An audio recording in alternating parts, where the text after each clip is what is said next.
There's a tradition we don't often think about, may not have even seen. In some churches, at the end of a Maundy Thursday service, the adornments of the altar are taken away.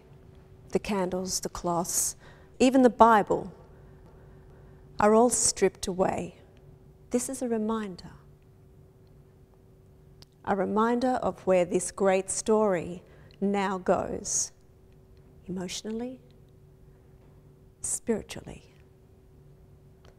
physically. The fire's cold. I try to warm myself, but I don't feel it.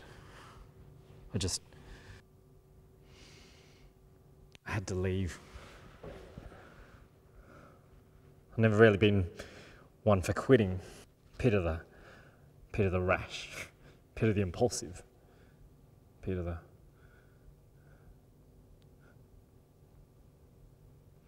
the one who doesn't know what on earth he's doing.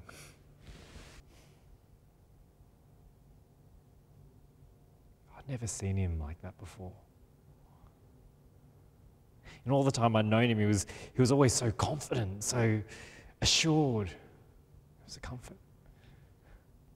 My soul is overwhelmed with sorrow to the point of death.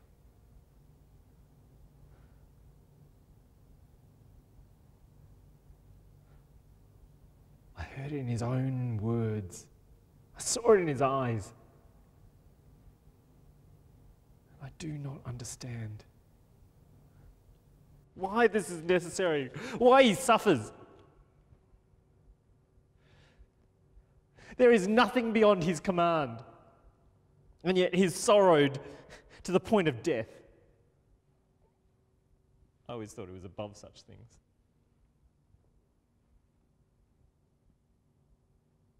Above suffering, above sorrow, above law.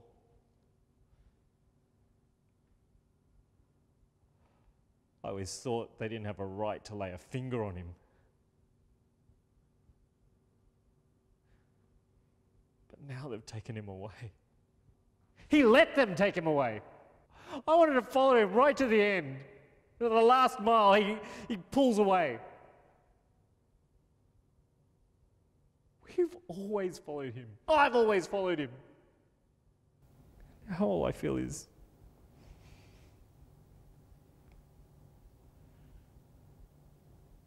relieved that it isn't me, and ashamed.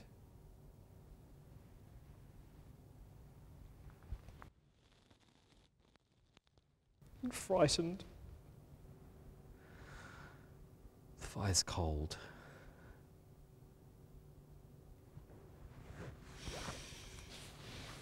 I try to warm myself. Do not understand. The disciples could not go where Jesus had to. Peter, for all his zeal and all his dedication, could not walk in the place of Christ. The work he had to do, the suffering he had to endure was for Christ alone. It has to be this way. It always did. But when Christ entered the garden that night, he knew that he had to walk the rest of the journey alone, and that things had to happen that could not be changed. Does he think I wanted this? Does he think I dedicated my life to bringing him down? This is not what I wanted. This is not my fault.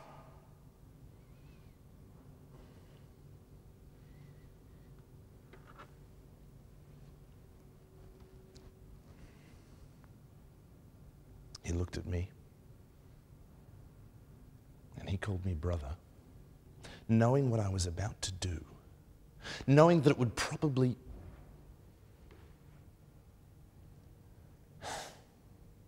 He called me brother. Was he trying to be ironic? Was he trying to guilt me into not going through with it? The deal was done. If I hadn't handed him over to that guard, it would have been my body to the lash.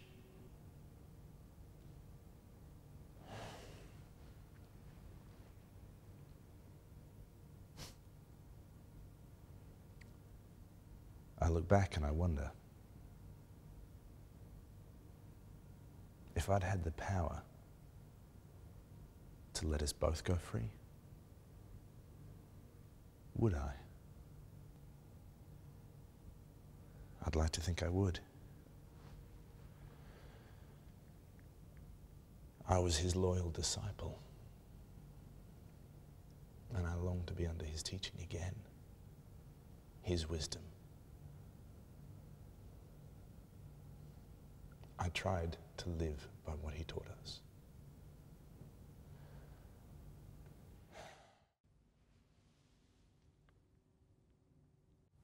He wanted us to change the world, soul by soul, the meaningful increments of a changed life. But I wanted what I wanted.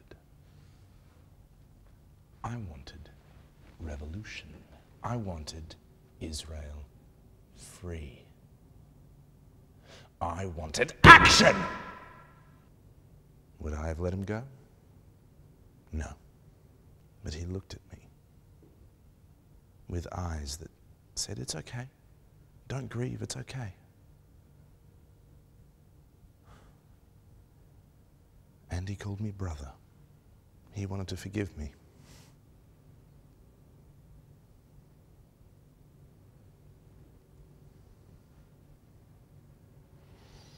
But I can't forgive myself.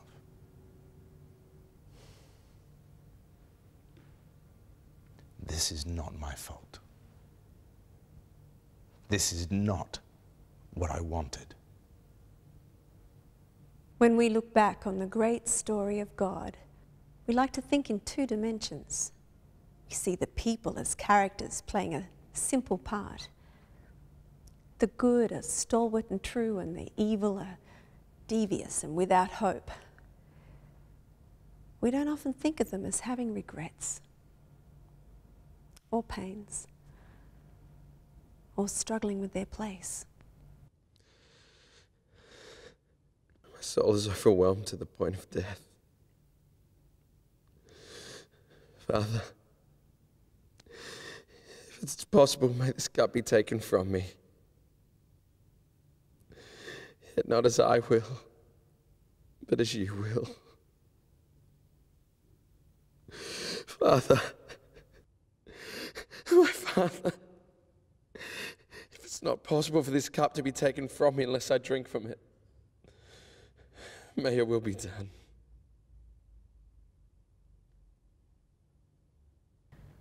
There was just too much between God and his children. Something had to be done to wipe it all away. And he had to do it himself.